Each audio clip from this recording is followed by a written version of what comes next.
اسلامی تعاون تنظیم نے جدہ میں جاری ایک بیان میں مقبوضہ جموں کشمیر کی خصوصی حیثیت کے خاتمے سے متعلق بھارتی سپریم کورٹ کے حالیہ فیصلے پر تشویش کا اظہار کیا اور بھارت پر زور دیا کہ وہ 5 اگست 2019 کے بعد کیے گئے اپنے تمام غیر قانونی اور یک طرفہ اقدامات کو واپس لے۔ OIC نے جموں کشمیر کے لوگوں کے ساتھ اپنی یکجہتی کا اظہار کرتے ہوئے عالمی برادری پر زور دیا کہ وہ اقوام متحدہ کی سلامتی کونسل کی قراردادوں کے مطابق تنازع کشمیر کے حل کے لیے اپنی کوششیں تیز کرے۔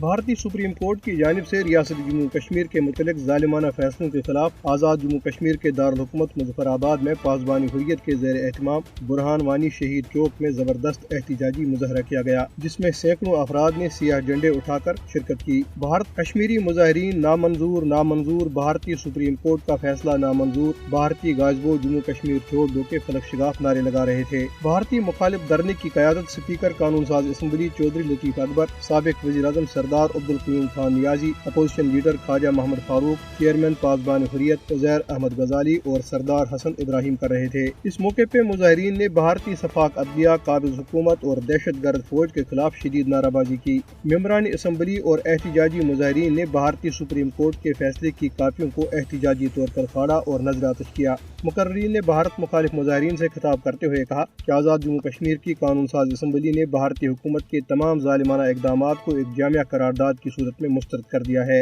ریاست جموں کشمیر کے عوام 5 اگست 2019 کو بھارتی لوک سبھا میں اٹھائے گئے تمام غیر قانونی اقدامات اور 11 دسمبر 2023 سپریم کورٹ کے ظالمانہ، جانبدار اور بدترین فیصلوں کو مسترد کرتے ہیں۔ مقررین نے کہا کہ بھارتی سپریم کورٹ کا فیصلہ بدترین فیصلہ ہے، جس میں عالمی سطح پر تسلیم شدہ متنازع ریاست کو بھارت کا آئینی حصہ قرار دینے کی حماقت کی گئی۔ ٹرانسپیرنسی انٹرنیشنل نے بھارت کو ایشیا کا سب سے کرپٹ ملک قرار دیا ہے، جہاں رشوت کی شرح 59% ہے۔ برلن میں بدعنوانی کے خلاف کام کرنے والی ایک غیر سرکاری تنظیم ٹرانسپیرنسی انٹرنیشنل کی طرف سے کی گئی تحقیق میں جاپان 0.2% رشوت ستانی کے سب سے کم کرپٹ ملک کے طور پر سامنے آیا۔ قابل غور بات یہ ہے کہ بھارت ویتنام، تھائی لینڈ اور میانمار سے بھی زیادہ بدعنوان پایا گیا ہے۔ تحقیق میں ہندوستان کو ایشیا بحر الکاہل کے خطے کا کرپٹ ترین ملک قرار دیا گیا ہے۔